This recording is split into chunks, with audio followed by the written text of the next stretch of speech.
So we have our distinguished panelists. We have Professor Mihata, the inventor of SCR. This is the subject of this debate. So we can have some question about this subject. Professor Mihata, can you start the... Thank you. Okay, thank you for the coming this session. Now we are starting the SCR session. This is a free discussion session, no presentation, no movie file. So just talk with the panel's experts. So first, introduce everyone to each panelist. Yes, do you want to start the questions? Yes. So please introduce yourself, your name, and you do SCR. If you do SCR, how long you did? When you start SCR, and how many cases you have done? Please tell to the audience. Okay, I'm Dr. Kany from Toulouse in France, and I've never done your technique, Dr. Okay. Mihata. I only do latissimus dorsi transfer Okay. for the same indication. Okay. And John. I'm John Costouros from Stanford University. I first performed the SCR in 2012, beginning with fascia lata as your technique first described, and I've evolved to use other allografts quite a bit. Okay. My name is Catarina Ângelo. I'm from Lisbon, Portugal. I work with Clara. We both do SCR since 2015. Yes. And we have 52, 53 cases together, yes. We do it with fascia lata, harvested by a minimally invasive technique that we developed. We have been premurating, and we're very happy with it. Okay, So we're a team. We work in Centro Hospitalar de Lisboa Ocidental. I'm Clara Azevedo. What I can add is that we have no experience using allografts or xenografts. We have always used fascia lata. So you can ask this question. Okay, thank you very much. So you believe that SCR works? Can you tell us how to believe it works? How I believe it works, Yes, the mechanism? Yes. Well, as Professor Mihata so well explains, the idea is that when you have an irreparable rotator cuff tear, your patient, the patient who presents to you with a painful shoulder that cannot perform forward elevation without pain, and usually cannot perform this shoulder elevation over 90 degrees, is really debilitated in all his daily living activities. And if this patient wishes to restore this painless arc, he has to reestablish the force couples in the shoulder. So the idea of the reconstructing the superior capsule is to allow this patient to use his deltoid again to regain abduction, and for this he needs to center the glenohumeral joint again. And so usually these patients have a subscapulary tear, an irreparable supraspinatus tear, and sometimes they have an irreparable infraspinatus tear that may be partially repairable. And the idea is to allow for the joint, the force couples, the horizontal force couples of the subscapularis and the teres minor and the deltoid to restore the elevation. And for this, we need what our colleague just before explained. We need the rotator cuff hug.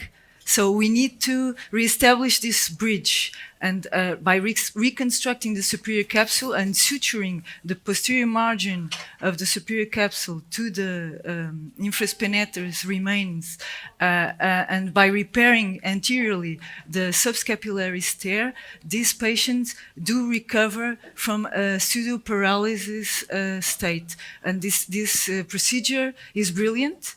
Because we had this niche of patients who were too young to have a reverse, and sometimes too complicated, as we have discussed earlier also, to understand how to use a latissimus dorsi transfer, which requires a very selected niche of patients. And we had these patients, we were too young for this, too complicated, and this procedure is really simple. It's accessible to everyone who has the skills to repair a rotator cuff tear. It's not more complicated than that. You just add a graft and you fix it to the glenoid instead of repairing a rotator cuff. So this is why this procedure convinced me, because of the results. Professor Mihata... I understand your passion for SCR. so Okay, sorry. Thank you. Zan, do you believe that SCR works? Do you believe that The question is why I don't use it. So it's difficult. So why?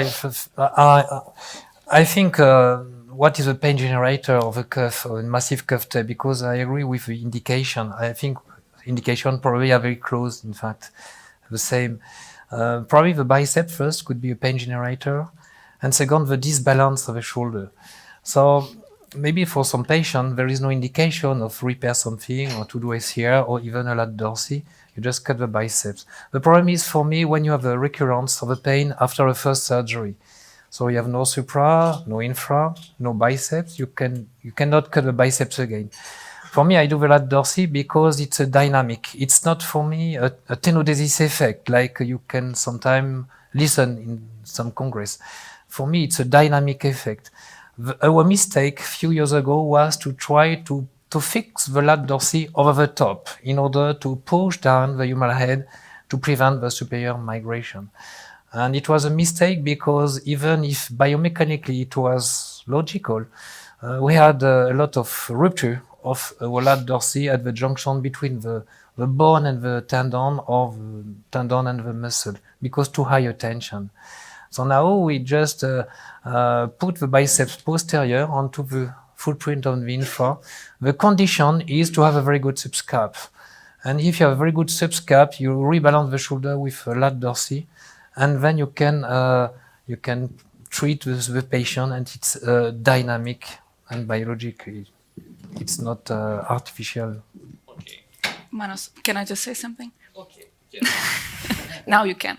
I think the key idea here is when you have a irreparable rotator cuff tear, you have a lack of fulcrum. You don't have a fulcrum for the deltoid. So in order to get this shoulder to function again, you have to get a fulcrum. It can be SCR, it can be tendon transfer. You have to put something that counterbalances the deltoid for us to do this. Okay. This is the idea. Now that you add this, there are some referrals that the failed SCR, the failure also works. Do you believe? How can you justify it like this? This is Do you disagree with this or not? We agree with this or not? When you talk about SCR, you're talking about a large bag of procedures associated with SCR and a lot of types of SCR. Somebody can say anything about something.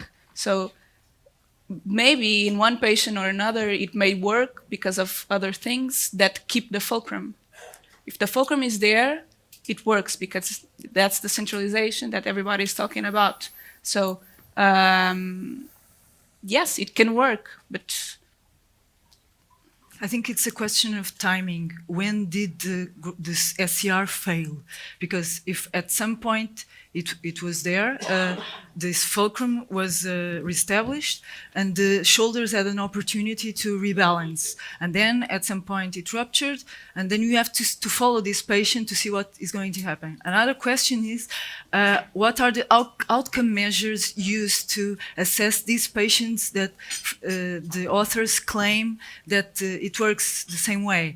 Because if you use subjective outcome measures, this will depend on the type of patient and on the type of demands this patient puts on his or her shoulder. Because for an office clerk, it's different to lose the external rotation strength than a manual worker. So you need to assess the strength to compare these patients to say if it works or not, because almost certainly you will find differences in shoulder strength among patients with failed superior capsular reconstructions and the others. So the question is, most of the studies out there only assess subjective, only use subjective tools, and you have lots of variables, as Catarina said, and you don't analyze these variables with regard to the demands of these patients on their shoulders to see the impact subjectively to them, because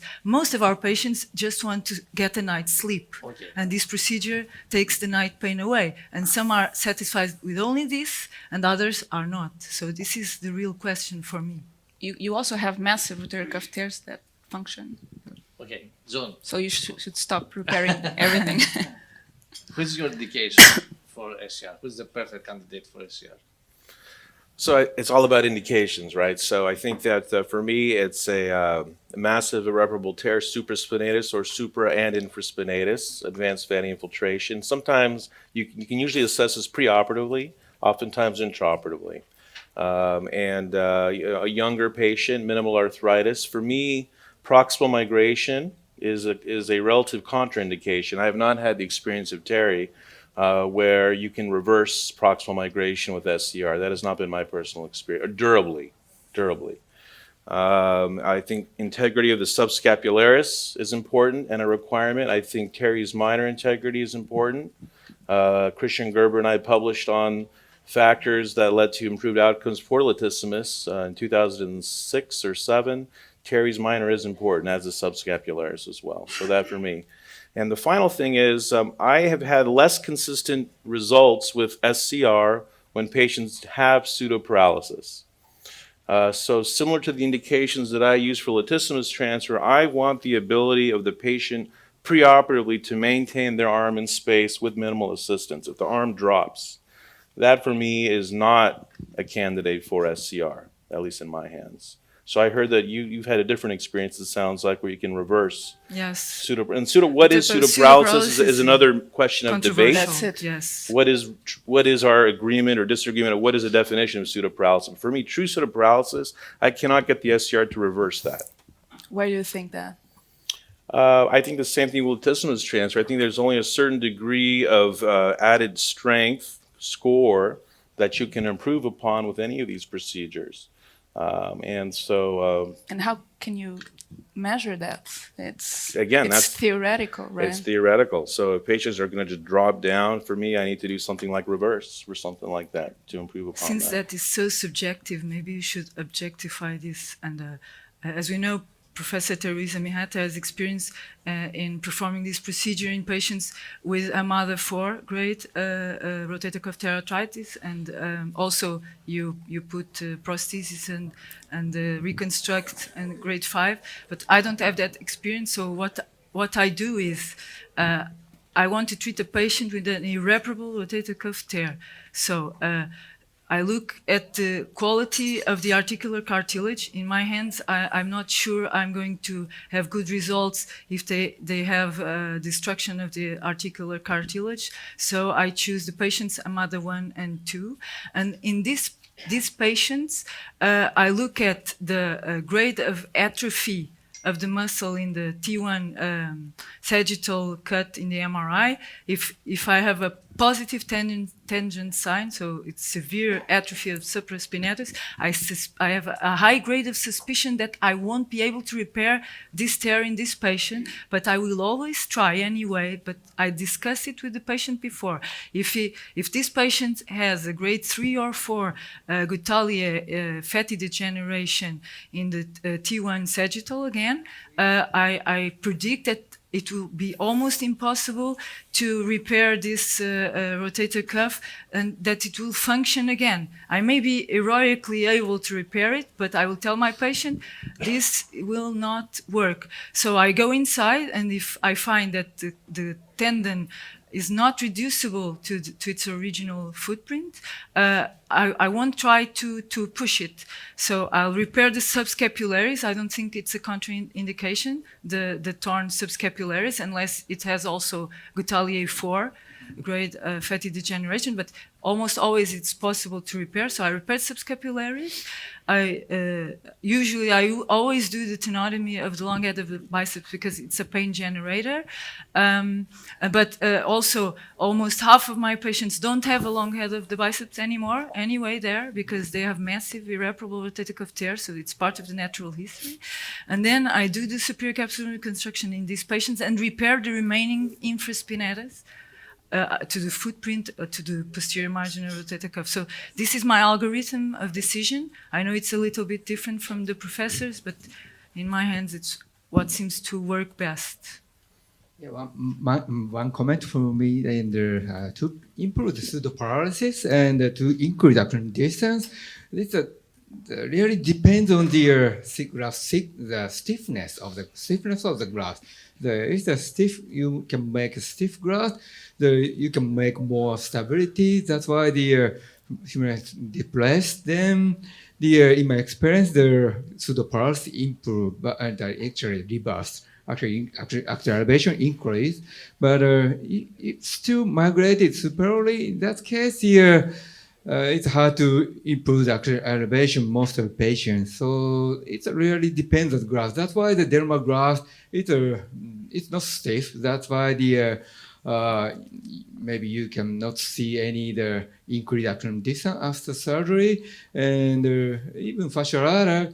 If you cannot make a stiff graft, not actually thicker graft either makes stiffer. So maybe you should make the thick graft. And also one more thing, to make the stiff graft, I usually do many suturing on the graft. Then graft become stiff. That's why actually my graft is very stiff. That's why just after surgery, even the Hamada grade 3 or 4 and no space under the acromion, but around 1 centimeter you can see the space. So it's a really maybe only the fasciolata graft. Maybe you can see this increase acromion distance. Maybe dermagraft may be difficult, but if you can make more stiffer graft using the dermagraft, maybe you can get more better result. It's my comment here. I'm sorry. Yeah, please go ahead. So, John, what type of graft do you use? So I've used fasciolata. I've used allograft like Connexa, xenograft, and I've used the human dermal matrix allograft. Those are the three grafts that I have the most experience with. The human dermal matrix allograft for us is easily available, and it has changed. When the SCR was first popularized in the United States, the human dermal graft was thinner, and now they are 4 millimeters and even 6 millimeters thick. So you have added the initial strength at times 0, and so some of those early failures of pullout are not occurring now because of the thicker graft. Having experience with all this type of graft, do you believe that when we speak about the results of SCR, should we differentiate depending the type of graft we use? Absolutely. I think that there is variation in technique, whether you use different grafts, whether you are using 2 or 3 anchors at the glenoid or not, whether you are repairing the upper subscapularis to the anterior portion of the graft or not. Some people do not. They're concerned about loss of external rotation and to what degree your posterior repair occurs. So I think there's variations which need to be substratified and looked at. Zan, have you ever thought to use SCR with a tendon transfer? No, I never done that. No, maybe a good idea could be to take the long head of biceps, if still present, and to use as SCR, biologic SCR plus a lat dorsi. The idea is to make a partial repair plus lat dorsi. Why not? But in my technique, I will show you tomorrow. When I do my lat dorsi, in fact, I reduce the curve from the back to the superior. So in fact, when you do a lat dorsi, automatically you do a posterior partial repair. The question is why not using the biceps? But I have no experience with SCR plus lat dorsal. Anna Catarina, do you believe, apart from the thickness of the graft, that the fixation and the position of the arm plays some role in the success of the graft, of the result?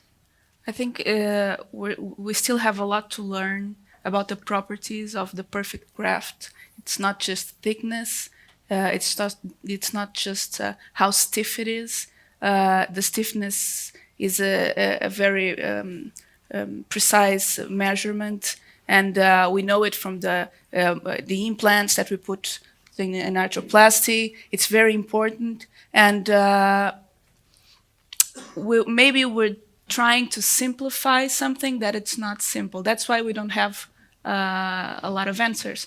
But I think that in the years to come, probably with more biomechanical studies, more directed, we'll try to understand what are the best mechanical properties of a graft. It's not just the spacer effect, it's not just the tenodesis effect, it's not one or the other, maybe it's both, maybe it's the position of the arm when you put the anchors in the graded tuberosity maybe plays some role. We don't know, it's all theoretical. And I think that probably if each of us do SCR today, we'll all do it differently. So yes, we have to try and reach a consensus, but it's very theoretical for me to say that, yes, I think that 40 or 10 or 20 degrees of abduction, yes, it will improve the... Thank you. Clara, what do you do with the long head of biceps? I always, when it's present, I always cut it.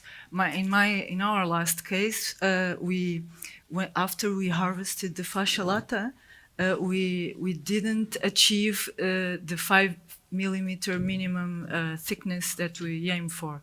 And so we had a very good long head of the biceps, so we grafted it on the fascia lata. So I think we should not waste it vainly. We can use it as an augmentation also in the fascia lata procedure. So it depends on the case. Okay. So, John, do you perform acromioplasty or not? Yes. But I'm a minimalist. I don't do a cutting block technique. I just will trim off the little bump a couple millimeters and just stimulate perhaps some autogenous growth factors, et cetera, into the space. But I'm a minimalist when it comes to that.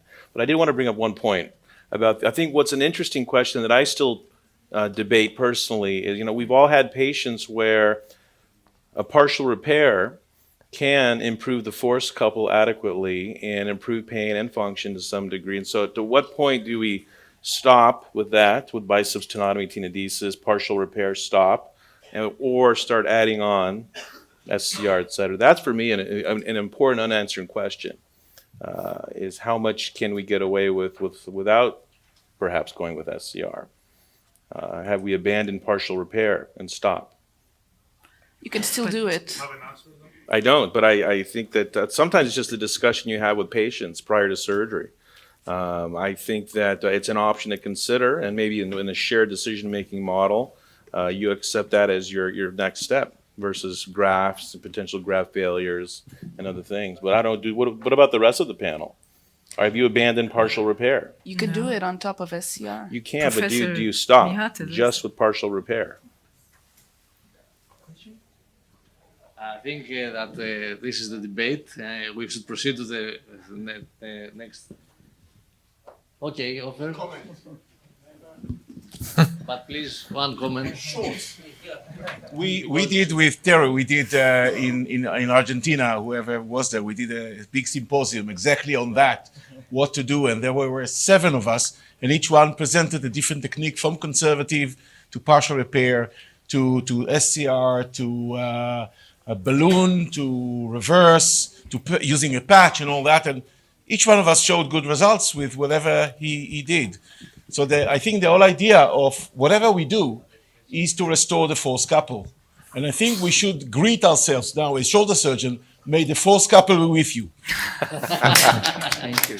Okay. Thank you, panelists. Thank you, Professor Mihata. We continue the conversation, the discussion outside because we should continue the program. Okay? Thank you. Yes, thank you very much.